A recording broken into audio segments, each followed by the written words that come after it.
السلام علیکم بچوں، آج کی کہانی کچھ خاص ہے۔ یہ کوئی عام کہانی نہیں، یہ ایک پرانے گاؤں کی ڈراؤنی کہانی ہے۔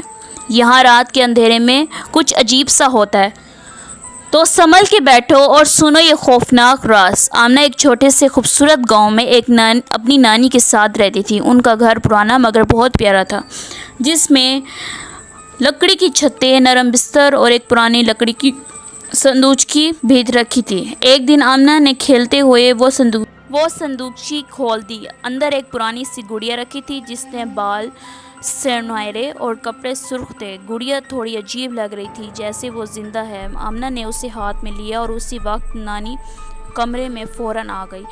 نانی نے فوراً کہا، اس گڑیا سے نہ کھیلنا، یہ رات کو خود چلتی ہے۔ آمنہ کو ہنسی آ گئی، کیونکہ وہ نانی کی بات کو مذاق سمجھ رہی تھی۔ رات کو جب سب سو گئے، آمنہ کی آنکھ کھلی تو اسے لگا جیسے کمرے میں کچھ حرکت ہو رہی ہو۔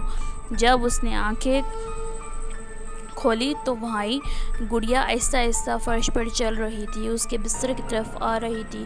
گڑیا کی آنکھیں سرخ تھیں اور اس کے چہرے پر ایک ڈراؤنی سی مسکراہٹ تھی۔ آمنہ زور سے چیخی اور نانی فوراً چھڑی لے کر کمرے میں آئی۔ نانی کے ہاتھ میں ایک جادوئی چھڑی تھی، جس سے چمکتی روشنی نکل رہی تھی۔ نانی کی بلند آواز میں ایک منتر پڑھا، روشنی اور سچائی، اندھیروں کو بھگا دو۔ اچانک پورا کمرہ روشنی سے بھر گیا اور گڑیا ایک دھوئیں بن کر اڑ گئی۔ جب سب کچھ ختم ہو گیا تو آمنہ نے دیکھا ایک فرش پر ایک چمکتی ہوئی پرانی جادوئی کتاب پڑی ہے۔ آمنہ نے وعدہ کیا وہ اب کبھی بھی جادوئی چیزوں کو ہاتھ نہیں لگائے گی۔ جیسے ہی کمرے سے وہ باہر نکلی، وہ کتاب خود بخود کھل گئی اور اس نے صفحوں سے چمکتی روشنی نکلنے لگی۔ لگتا ہے کہ کہانی ابھی تک ختم نہیں ہوئی، اور اگر آپ کو میری ویڈیو اچھی لگی ہو تو میری چینل کو سبسکرائب کریں، بیل آئیکن ضرور دبائیں تاکہ میری نیکسٹ ویڈیو آپ سے مس نہ ہو۔ اللہ حافظ۔ تھینک یو بچ